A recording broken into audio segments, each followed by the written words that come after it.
Enti owu benefit kasa no ono di ani bre kasa right. Mami sanka the qualities of Dr. Muhammad Bawumia was communication, confidence, empathy, accountability, integrity, humility, goal, passion, creativity, honesty, decisiveness, courage, focus, emotional intelligence, delegation, trust, learning, innovation, resilience, positivity, empowerment, transparency, self-awareness, and ability to delegate. And what doing? This is before. I'm saying Bawumia no oyen kurase fo atamfo. Omo wa jimi o madwun mu no atamfo no. Asama no. Esa sama yi ka no. But I say kan sa na opa kire. Na bibi say. Wo so omo madwun mu do no. Ese fo Bawumia. Tere ne ya. Enti no.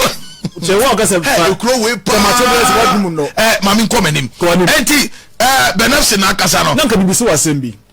Yes. Celebrity say to. Maybe NDC ni enti me no. Say MP for back so mo twun dia kwa MPP a. Eno di escapa na eso mutua. Scarce mutua na. Kuma dia ni ho. Ai. Abanti. Enti Bawumia no gina na so te say ne chema wuntumi gina na so Asante region. Gina no. Say chema wuntumi me hwe nkofo no mo contest no obi antimi no. Obi a ho ya twi. Obi antimi no me de no kro ho anu aka. Dr. Muhammad Bawumia asem because also qualities of a great leader. Opia communication don't go there. Okay. Confidence. Okay. Empathy. Okay. Say Obia kwa hear him. No obey any more. And also what you know, and I say I've empathized with the person. I say made him who share for the shoe. Accountability. That's right. Integrity. Humility. Open wase. Sarakatema. Goal, GOAL. Passion, creativity. That's right. Honesty, decisiveness, courage, focus, emotional intelligence, delegation, trust, learning, innovation, resilience, positivity, empowerment, transparency, self-awareness, and ability to delegate. The spec na no ding. The spec na no ding. Spec na no ding. I'm answer me can be tifu we dwe. Spec na no ding. Sa dem wo nyina won ho. Why we nim say money abenko we. Spec na no ding. Ne ton so no be. Sarakatema mieka.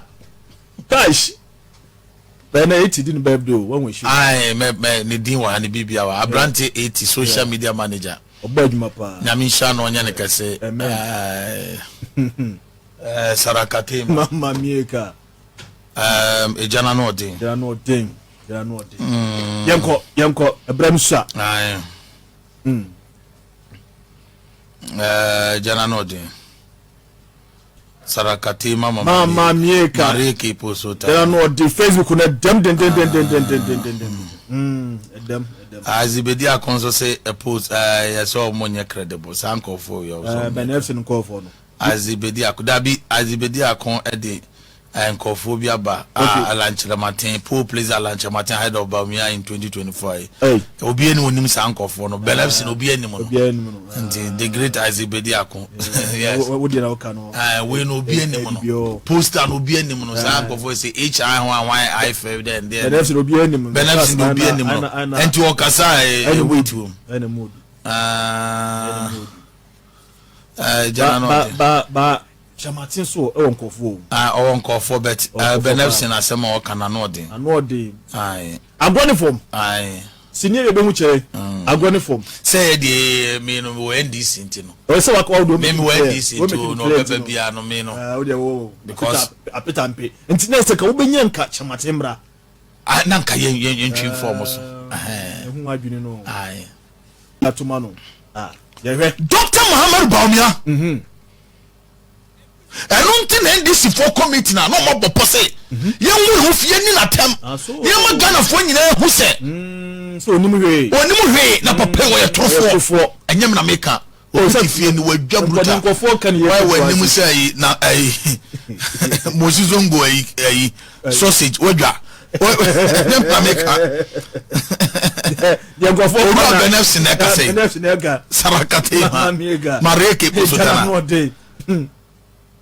also bia na no tiatem se nkofa alankojo cheramatembra dudu na ye NDC for eza me pato benefit hwehwe mo awaye na meka no ai omo madwiri mu do head of Dr. Muhammad Bawumia.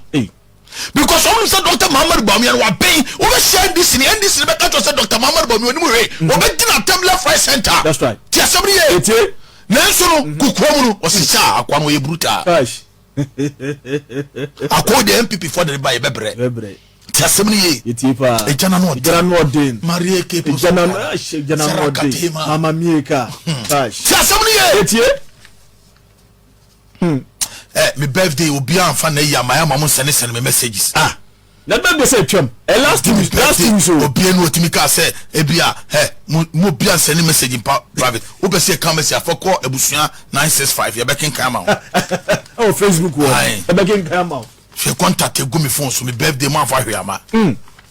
Mo bia send me message wo. Tell be send nipa ko dum phone kwa na ka wo. Saraka tema. Na ma mieka. Na wo contact be say 3000 na wo kire ni mo bia betima friend ni sana.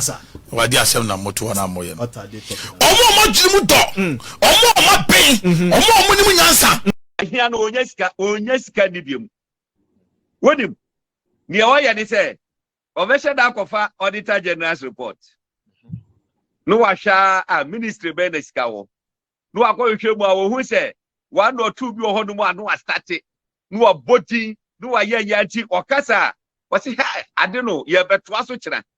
Ubon se wo wie program na no mo afre no. No mo kwakohia no. No mo tua. Ubon se adechi a on to aso biom no afa another ministry. No yes ade no. We know. What pa one start ye be ma no 24/7 surveillance. What jiska bi fro bia ho ye be chi na tu. I am assuring him what pa one start sa program bi biom. Now what the dear, what then I do so obehia any civil servant.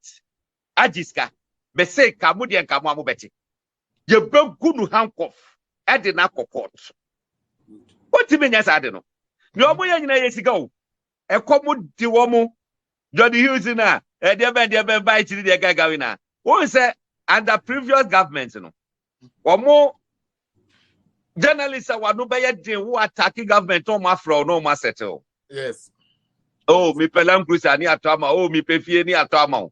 Na waye din abede won ka biemu a eduru ba bi na se komodo kakra no asa tuo fam ba ko bi afro ni asa ma obi sa pepe hwe ye ba ban mu Captain Smart say ana wo kasa ma ye ntia ndisi fo peso mu kunu ana say me say ye mano military protection one number of phones are honorable to boase honorable unim say me no me do ba bi e ya me da me stop o. Me pacho, I want, listen, I come to the two of you because minim say bano street security boyo tiasie. Minim say honorable, ebani intelligence.